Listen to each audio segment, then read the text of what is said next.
So what I'd like to look at is what is damaging the DNA. Because if our body's designed to heal itself, why isn't it healing? It's because of the genes. It's because of the damage in the DNA. So what causes damage? 92% of DNA damage, we are told, is caused by a mineral deficiency. There's a book called The Calcium Lie by Dr. Robert Thompson. It's a fascinating book. He's a medical doctor, was about to get out of medicine because people weren't getting better, so he decided to do a nutrition course and his eyes were opened.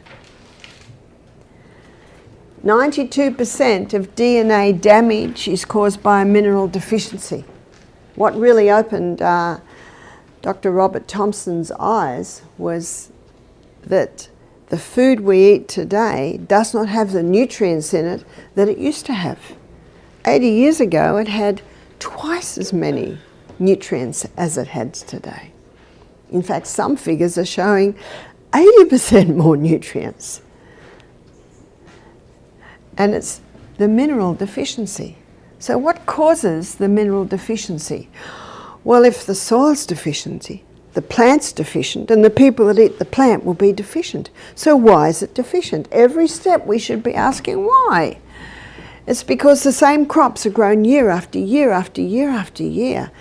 When a crop goes in the ground, it's taking nutrients out of the soil to be able to grow, to be able to produce the corn or the apples. And if you don't replace those nutrients, then the apples and the corn, they don't have the it's basically minerals that they need. So when the person eats that plant, they're not getting the minerals that they need. An organic farmer will always feed the soil between crops. And they'll feed it mostly with compost. And we'll talk about compost a little bit more later. So mineral deficiency, soil's deficient, plants are deficient, people will be deficient.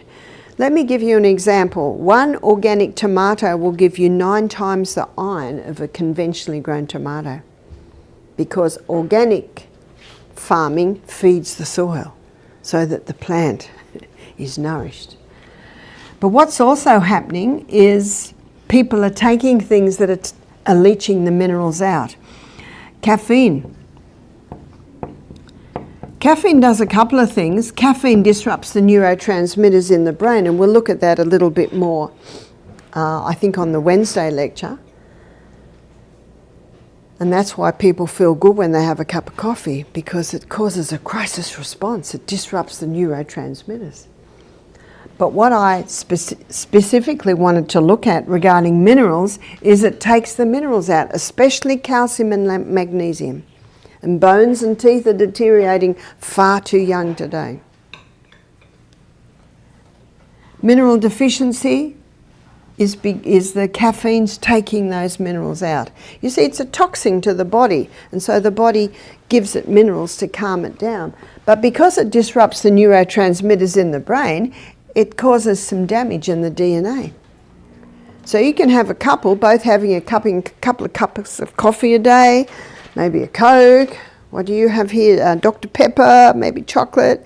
If this is happening day after day after day, then that couple will conceive and have a child, and that child can have a tendency to autism, attention deficit syndrome, because they've been born with a gene that has disrupted the neurotransmitters in the brain.